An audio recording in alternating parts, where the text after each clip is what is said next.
Hey everybody, it's Lon.TV, and it's time for your weekly wrap-up, and I want to begin first, as we always do, by thanking our newest Patreon supporters, and we've got a bunch this week. Adam Zawisa, Adrian Daniel, Simply Austin, who's got a great YouTube channel you'll hear about a little later in the wrap-up, as well as Roy Lewis, who upgraded his support of the channel. And we've got some other folks who contributed via YouTube Super Chat when I was doing my live stream of the eGPU. We have Zam, Aggressive Fun, Fernie Lopez, Kevin Bragdon, David Reed, Asti Fu, Key Byrne, and Jason Alec. I want to thank all of you for your contributions this week, as well as everyone who has been contributing on a regular basis. All of those things certainly contribute to the health of the channel, the financial health at least. And I want to thank everyone else who just watches on a regular basis too, because that is important for the channel's health as well. So I want to thank everyone for continuing your support of the channel. And I'm going to be rolling in something new on the channel called Ad. It is a ad position, as they call it in the business. And basically, every week we're going to have a sponsor of some kind here on the channel during the weekly wrap-up to help monetize this segment a little bit better on the channel. Unlike most of my videos, as we discussed last week, which have a very long lifespan, this video has a very short lifespan, and this actually lines up very nicely with what advertisers want, because typically advertisers measure in a very short period of time. Like GearBest did a few weeks ago, they had like a week-long sale, and there's no point in having a ad that's going to still be shown on a video 2 years from now when the sale was long over. And it really dates the video. It doesn't really do much for them. But this video, I think, will do quite a bit for advertisers. And given that it doesn't get a huge number of views, it's actually pretty reasonable. So when I approach brands about this, it's actually a pretty good deal for them and for the wrap-up. This video actually takes a lot of time. I spend about half the day on Sunday putting the content together and building the slides, and then a good chunk of the day on Monday, depending on how well I can get the words out, shooting and editing the videos. This will really help make the channel more financially stable, and hopefully it won't annoy all of you too much. But again, that's why I put those indexes down below in the video description. So if you want to skip ahead, you can, but I certainly hope you don't. Now, this week we don't have a sponsor, but I do have an affiliate arrangement with a number of different companies of products that I use a lot. So they're not sponsoring this video, but if you click on the link, we get a commission for you taking the action that the affiliate sponsor wishes to do. And our first non-sponsor this week is something you've probably heard about before, which is Blue Apron. You're probably groaning already because you've heard this a million times on every other show that you listen to or watch, but they're not paying for this one, so you can hear my honest opinion of it. So I started using Blue Apron about 2 months ago, right when I quit my job, and it's been great because I hate grocery shopping. I always get the wrong stuff when I'm trying to do a recipe, and what I like about this is you get exactly what you need for everything. The ingredients are very fresh. They come in a box every week with those little ice packs in there, so it's kind of a refrigerated box. It's not frozen, so you do have to cook it within that week, otherwise it will go bad. But as long as you kind of keep the discipline here, you're going to really get some value out of this. At least I have been so far. What happens is that you sign up, you get 3 meals for free on your first order if you use my link. And then what will happen after that is they'll send you a box every week, which you can then opt out of on an individual basis. So this is kind of a subscription thing. You can very easily cancel it completely if you want. But if you want the service, it is not an opt-in, it's an opt-out each week. So just bear in mind, you'll have to do a little bit of planning to make sure that if you don't want meals coming, you got to stop it. Otherwise, they will come. So next week, I am getting Thai steak lettuce cups, honey rhubarb chicken, and pork and snap pea ramen noodles. So that should be pretty tasty. And there's a bunch of other choices here as well. And they just made a big change on the service, because when I first got in there, I was a little frustrated because they had choices, but if you clicked on something you wanted, you often saw 2 other choices be unselectable. Now they've added more, and you can choose whatever you want. So I'm on the 3-meal plan, $60 a week, so it's about $20 per meal, $10 per person. Pretty reasonable if you compare it to what you might get at a restaurant. And everything is coming in to be made from scratch, which is sounds a little daunting at first, but I found generally I am done and eating within about 90 minutes on the longer end. On the shorter side of things, maybe about 45 minutes to an hour. So you definitely need the time to do this, but if you have the time, it's really worth checking out. I'm on the 3-meal plan. You can do a 2-meal plan if you want. And I'll tell you what, this stuff is really good, and I'm quite happy I'm doing it, and my wife is enjoying it as well. So definitely check it out if you're looking to make your own meals. I've been using it. I've been paying for it. I like it, and I hope you might want to give it a shot too. Again, 3 free meals if you use my link, Lon.TV/Blue Apron. And this week on the Extras channel, where I upload unboxings and other stuff, we had an unboxing of the FNF i5 Mini 4S Android tablet that I reviewed this week, as well as a super cut of the 2.5-hour live stream that I did on the eGPU. So what I did was basically set up the GPU from start to finish and had a live stream going at the same time. It was about a 2.5-hour video, which is a rather long time. So I took some of the best parts of that video and condensed it down to about 22 minutes. So if you want to see how to set up an eGPU on a Windows PC, I think you should definitely check out that video, which you'll find at Lon.TV/extras. And on the main channel this week, we took a look at the CalDigit Tough SSD. We looked at the non-SSD mechanical version of this hard drive a few weeks ago. This one is a lot more sturdy because it doesn't have any moving parts in it. It's got a Samsung Evo drive inside of it. A really decent little drive. It's expensive, about $450, and that is a $100 price premium over the drive by itself. So that at least gives you some ideas to what you're paying for. But it is waterproof, dustproof, and I think for production crews that want something guaranteed to be rugged, this one will certainly fit that bill. Again, we looked at that FNF i5 Mini 4S, and one of the things that was interesting about that is that you couldn't get Netflix installed on it. We're going to talk a little bit more about that when we get to the Q&A in a few minutes. I also looked at a $20 smartphone from Walmart here in the United States. And what was cool about this phone is that you could get it working without having to activate it with Walmart's cell phone service. So $20 and you get essentially a mini Android tablet running Android 6. Really good stuff, and definitely worth checking out if you have access to a Walmart near you. And of course, we had a review, a very concise review, hopefully, a little long, but concise, of the Node from Akitio, which is a GPU enclosure that you connect up via Thunderbolt 3, or any Thunderbolt connection for that matter, to a laptop. I'm going to be doing more with that in the coming weeks, so definitely stay tuned if you have an interest in that. I've really wanted to play with one of these for a long time, so it's great to see this technology finally out, affordable, and accessible. And I had a couple of viewer questions and comments come in on this device, and I'm sure we'll have more as we continue playing with it. Paolo M. was curious, what was the cheapest i5 Kaby Lake laptop I've seen out there with a Thunderbolt 3 port? And surprisingly and luckily, the least expensive one was the one that I reviewed in that video, which is the Yoga 720, which costs about $799. I did find a great list here at ultrabookreview.com. It looks like they're keeping tabs on all of these things and updating their database of Thunderbolt 3 equipped devices. You can find that at Lon.TV/T3 list. So check it out if you are looking for a Thunderbolt computer in the future. You can see which ones will have that port and what they cost on that site.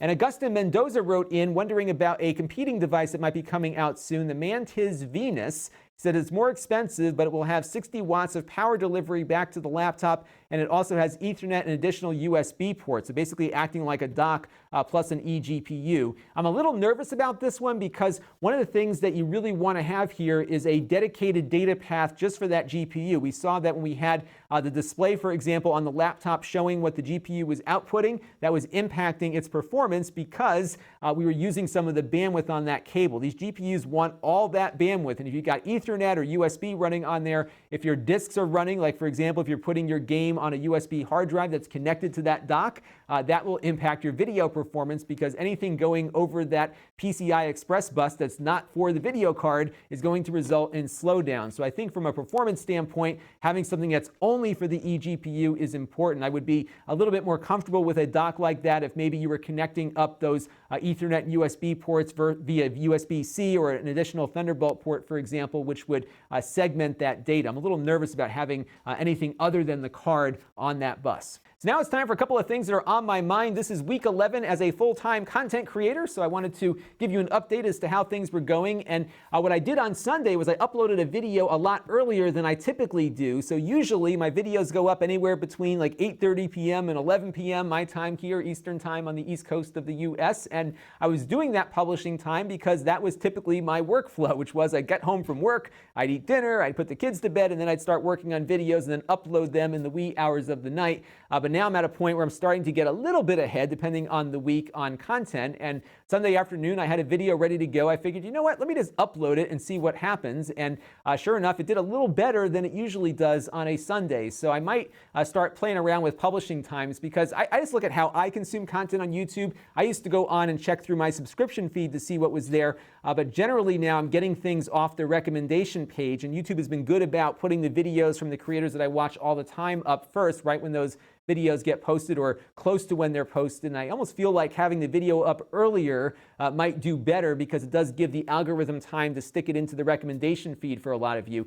Some of the channels that I look at, that video is not showing up in the recommendation thing until maybe an hour or two after posting. So whenever I have the opportunity to post earlier, I might for a couple of weeks and just see what happens. So let me know what you think. Let me know how you're getting videos and how you're being notified of them. I'm very curious to see how everyone is consuming my content so I can make sure we get the maximum amount of views when those videos are uploaded. And Google I/O 2017 was this week. I didn't follow it too much, but I did see a couple of things that piqued my interest. The first here is that Android TV is getting a new user interface, and you all know I'm a big fan of Android TV with my NVIDIA Shields all over the house, and it looks like they're going to look a little different when the Android 8 version gets pushed down. So we'll see maybe a cleaner interface, one that looks a little bit more like the Amazon Fire TV interface perhaps, and they're trying to get better recommendations front and center for the users. One of the cool things about Android TV is that it can take in content from many different sources and try to guesstimate as to what the user wants to see with Google's AI initiative, and it looks like they're going to be doing a little bit more of a focus on that on future versions of the Android TV platform. What's interesting is that the NVIDIA Shield TV, which I have, has been updated to Nougat, or Android 7. The Mi Box is still on Android 6, I believe. I think people are still waiting for the Mi Box to get updated. So who knows if they're waiting now for this or if Android 7 will come to that one. You'll get 8 later than that, but right now this is what is being announced for the interface, at least if your device does support getting updated. And Google Assistant is now coming to Android TV later this year as well.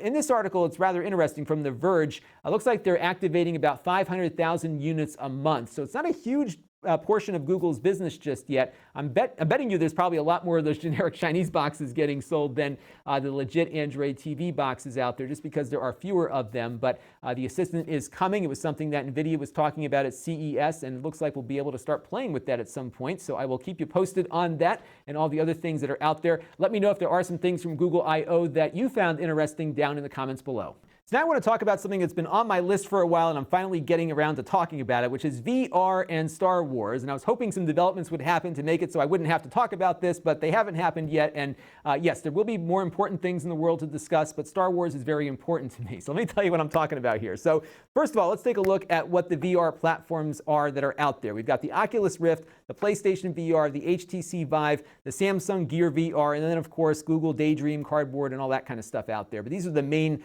players right now in the industry. The top three there, the Oculus, the PS4, and the HTC Vive, are all essentially being based off of PC hardware, in that the PlayStation 4, even though it's a unique operating system, the underlying hardware is fairly similar to what you have in your gaming PC. And then of course you've got the Oculus Rift with their store where you buy software for their platform that doesn't work on the HTC Vive, although you can get software to get the Oculus stuff to play on the Vive. It just requires a little bit more tinkering to get everything to work.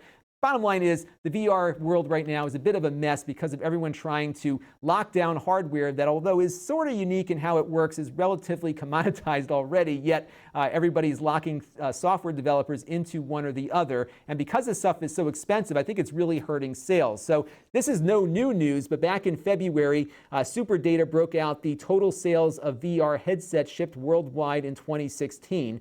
Only 6.3 million. That still sounds like a lot, but it's actually very few, especially when we look at the top three platforms, at least from the hardware technology standpoint. So how did those 6.3 million headset sales break out? Well, not surprisingly, the least expensive option has done the best so far. And this has been around the longest too, the Samsung Gear VR. Oculus has some connection to them, but mostly it's a Samsung thing, and you plug your phone into this little headset that costs $100, $150. They have a remote control now with the new one, and you've got a VR experience that is very accessible because people already have the phone, and it's not very expensive to go up to this headset, and you don't have to have anything else tethered to you.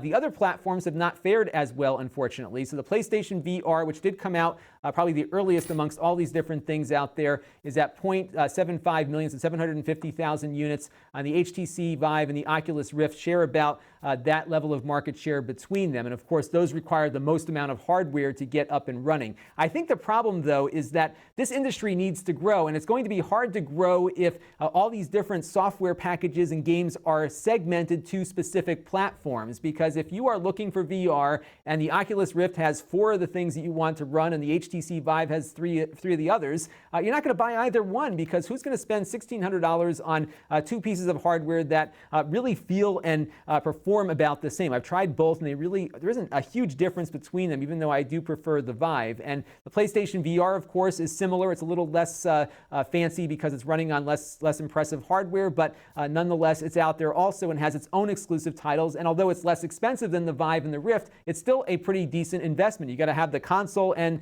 an additional $300 or so for the PlayStation VR thing. So the industry needs a high tide, and unfortunately right now, with all this segmentation, consumers are not being motivated to buy any of this stuff because they can't get what they want on those platforms, myself included, even though I did buy it already, but I haven't bought a lot of software recently because I've been so frustrated with it. And that brings us to Star Wars. Now, few things in life speak to me more than this commercial does. This was a PlayStation commercial from 2015 around the holiday season, and it's this guy and his friend who grew up playing Star Wars together like all my friends did. I actually had a similar costume to that Darth Vader costume. Even had that R2-D2 at home. It looks about the same. But then his friend shows up in the X-Wing outside the office window. His boring life suddenly changes when his buddy shows up and brings him an X-Wing too. He busts out the window, he hops in the X-Wing and flies away. This is like the experience I always wanted as a kid. I just love Star Wars, and this commercial I've watched quite a bit over the years because it's just so good and really is a kind of a calling card to my generation perhaps, and perhaps some other generations too. Now this is what Star Wars games looked like when I was a kid. This is how I used to play Star Wars. This is on the ColecoVision. This was the arcade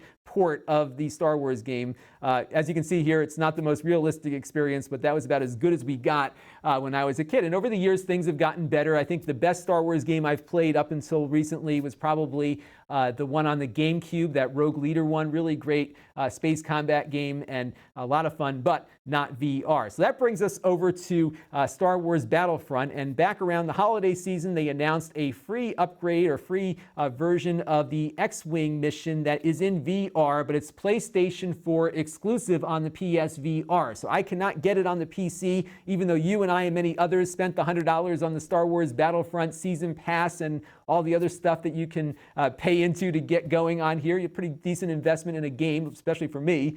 I cannot get access to this, even though I have the hardware and paid the Season Pass fee. They're giving this out for free to PlayStation folks. And there was some talk that it might have a window in which this will be exclusive to PS4 and then it will be released out to the PC. But people have stopped talking about it and stopped asking about it. So I'm bringing it up today because I'm just so darn frustrated, because when VR came out and I saw what it could do, the first thing on my mind was, I am buying this because I know somebody's going to make the X-Wing game. And I was waiting and waiting and waiting, and then somebody did. I was so excited because Battlefront's an awesome graphical experience, and here it is. And guess what? Sony PlayStation 4 only. Look how awesome this looks too. This is from another channel called The Switcher. They released their content into Creative Commons. You can find the full video link below. And here is a actual captured footage thing from the PS4 version of this. Even on the PS4, it looks pretty darn good. You can see they modeled the entire X-Wing cockpit. It looks awesome, and it is killing me that I can't play this without having to buy a PS4 and another VR headset that I don't want to have to buy. It's really kind of crazy to buy something for a 15-minute gameplay experience. But I'm hoping beyond hope that maybe we can start talking about this and start writing to EA and their community team. If they hear from enough of us, maybe they will actually do something, at least to answer the question as to whether or not this is going to stay exclusive to the PS4 forever, or if they might honor the money that those of us on the PC side have invested into their game to maybe port it over to the PC version so we can all enjoy it as well. I'll put links down below to who to contact and how to contact them so you can join me in doing so. They haven't responded to me over the last couple of times I've tried, so maybe a few more people might lend them a little bit more of a motivation to respond to their customer base, because this is needed on the PC. I know there's more important things to worry about in the world, but I would like this to happen. So let's make it happen. And now it's time for some viewer Q&A, and our first question is actually a conversation that I was following here on something that comes up here on the channel from time to time, and that is video length. And if we look at the thread here, you can see Trevor G is saying, hey, my videos are too long and that my average runtime is steadily climbing. And initially I thought that was not the case, and I went back and looked at a couple of years back, and I am slightly higher than I was before, but I'm doing some different videos that might skew things from one year to the next insofar as the average goes. But generally, on some of the major reviews that I do, my length is about the same, if not shorter in some instances, depending on what it is. And back when I first started the channel, I was doing some things where I wasn't covering everything that viewers were looking for, and I was doing like 3 or 4 videos on a product.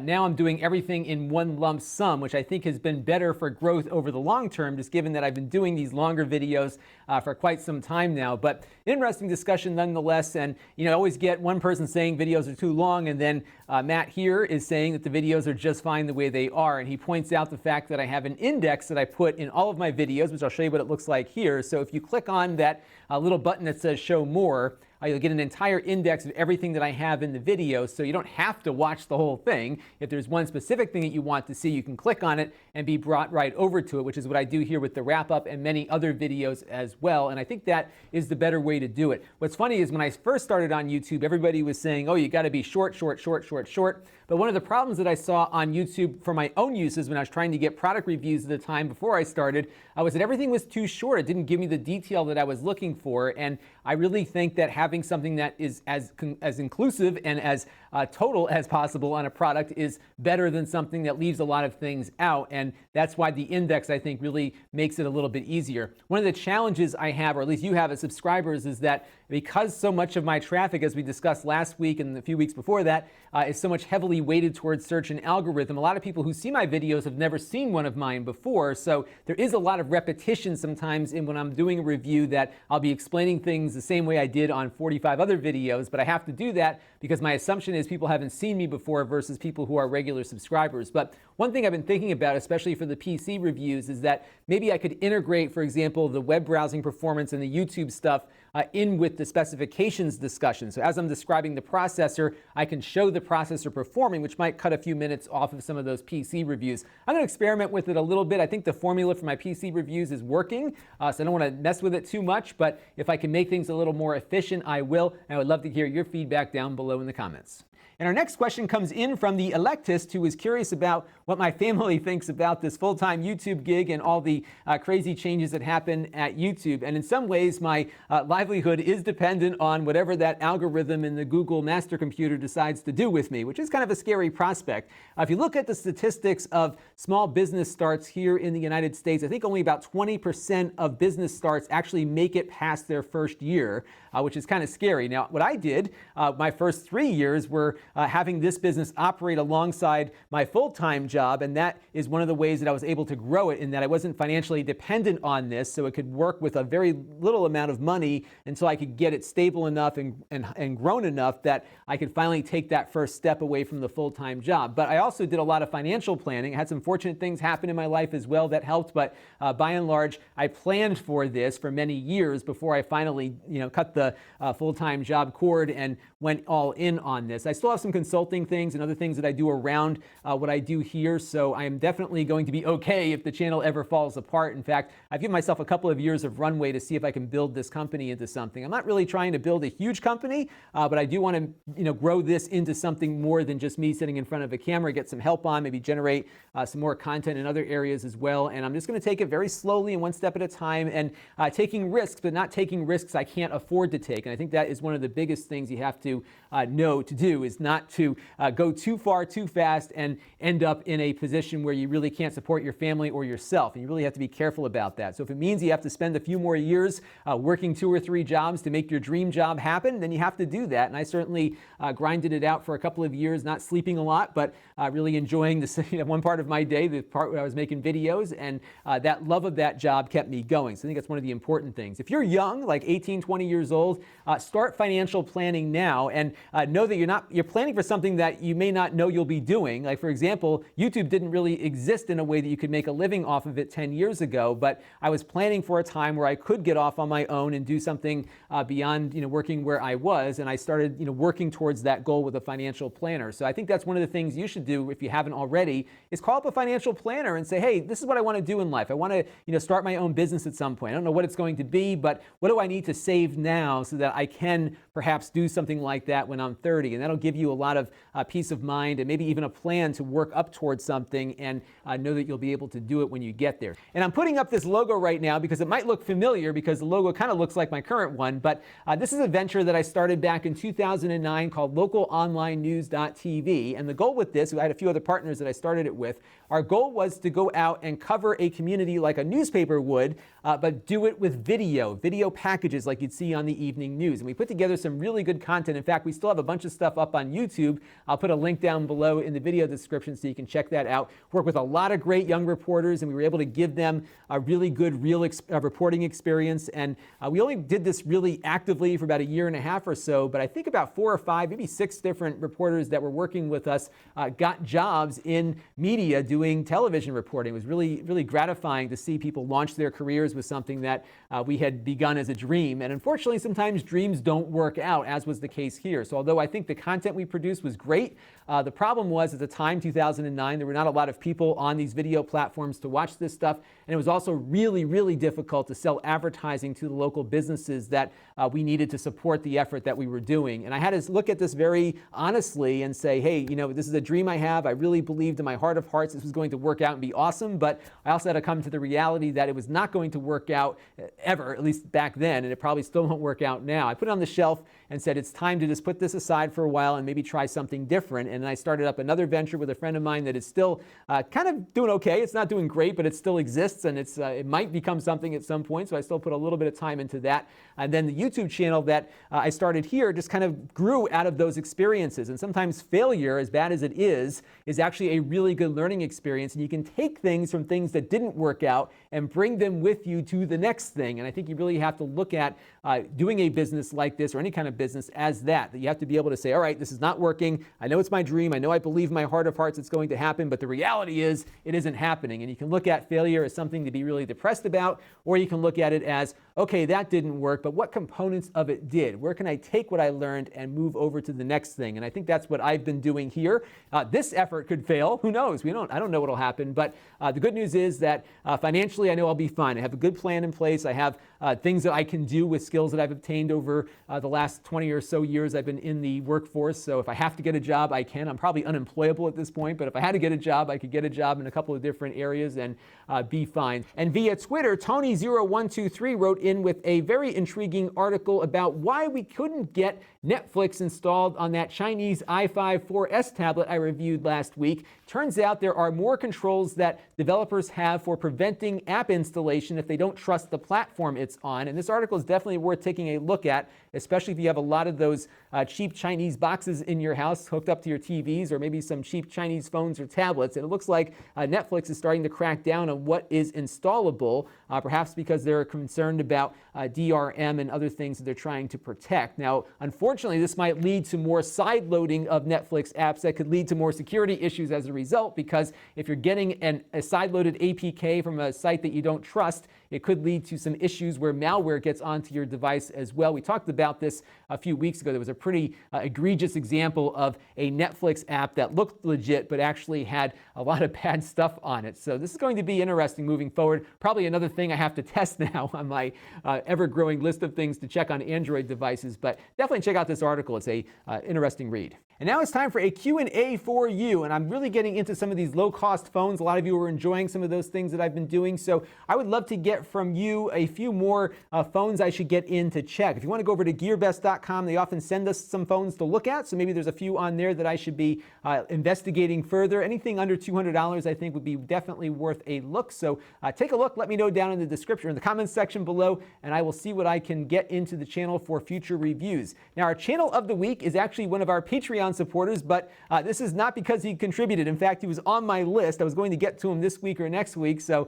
I'll just bump it up a week just because we talked about him already, and that is simply Austin. And if you're into retro emulation like I am, his site is great because he covers a lot of the current emulators that are out there, including for some modern consoles like the 3DS and the Wii U, but he also, as you can see here, has something on emulating the original PlayStation on your computer as well. And sometimes I don't emulate for a while and want to see where things are at, and he's got a really good site with a lot of good information, definitely worth checking out. And his channel is growing very, very quickly. I think when I first found him, he was around 40,000 150,000 subscribers or so, and now he is, I believe, 132,000. So he's really growing very, very quickly because he's got really good content. So definitely check him out when you get a chance. So this week we got a couple of things on the horizon. We'll probably be looking at another PC. Also got a very interesting security system in the other day that a viewer suggested, and I can't remember which viewer suggested it, so please let me know down in the comments.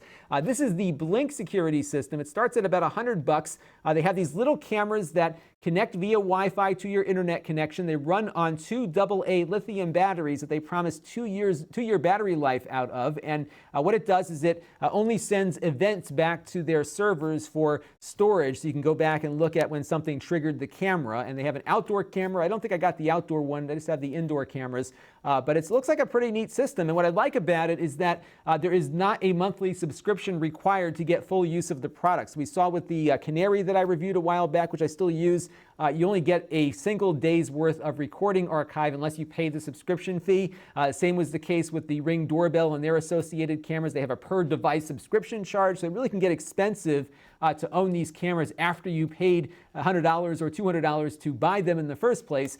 This one starts at a pretty reasonable price. One camera kit is like $100 with their base unit. And it might be pretty interesting. So we're going to be taking a look at this one, and I thank whoever suggested it. Please let me know down in the comments who it was that did that, and I will thank you again for that, because it was a very good suggestion, hopefully. And then the other thing that I might get this week, but it looks like it might be pushed back to next week based on an Amazon email I just got, the Retron HD. Now, we of course had the NES Classic Edition, and on the channel we've also looked at 2 premium NES clones, the NT Mini as well as the Retro USB AVS. Both were FPGA-based devices.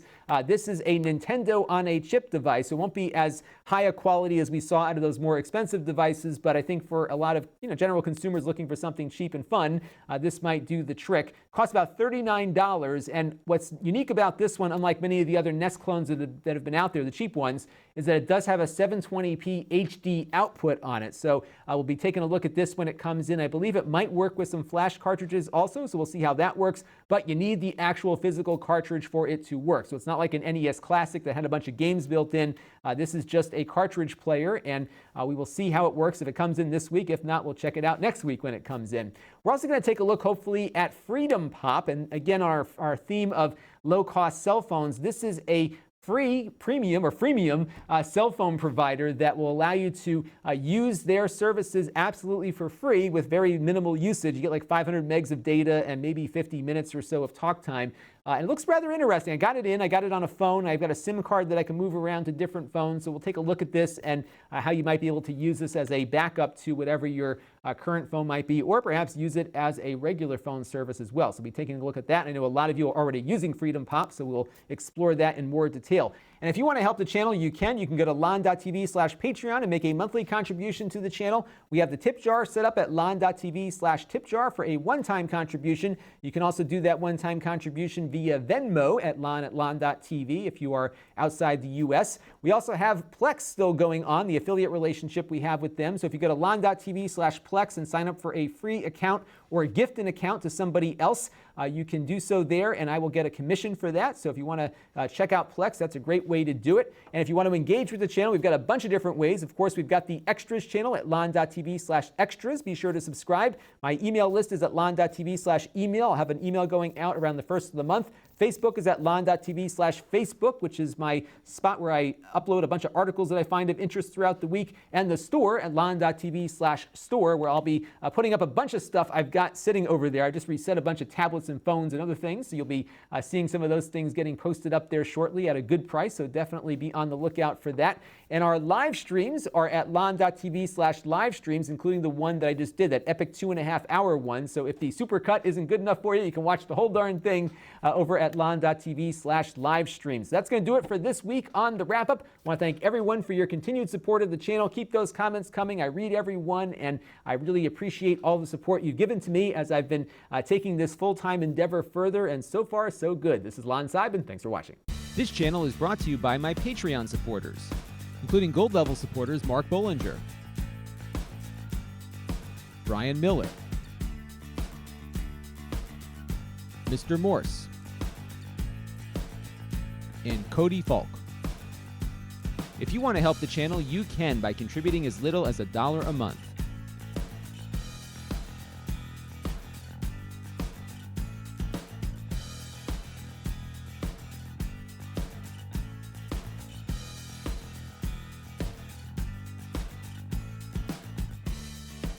Head over to Lon.TV/Patreon to learn more.